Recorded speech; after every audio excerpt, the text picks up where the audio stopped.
And finally, let's talk about printing your pattern. First, make sure to properly prepare your files. Usually, you'll need to send a PDF file to the print company, a CMYK file with the actual printing size, and at least 150 dpi of resolution.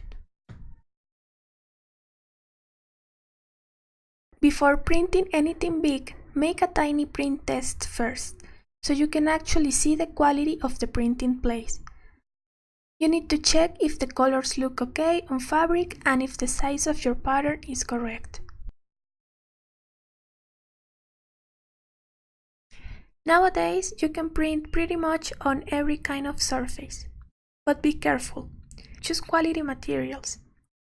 Maybe you'll have the temptation of using cheap fabric, but you have to understand that they won't hold the ink for much time or they could peel off.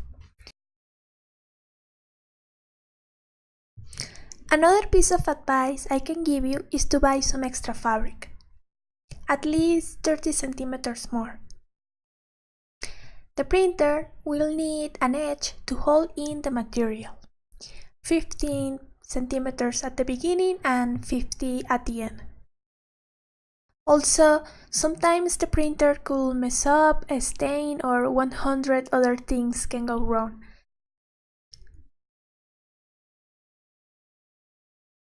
So, make sure to have some extra fabric in case something like that happens. And that's it, guys. Let me show you the final product.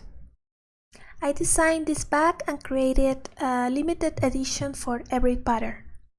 About 2 bags per print. I also printed some scarf. Let me show you some pictures. I pretty much did everything all by myself, even the final photographs.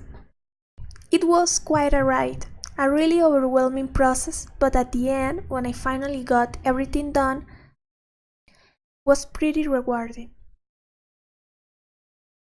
I hope you guys like it and enjoy this process. Thank you so much for taking the time of watching this course.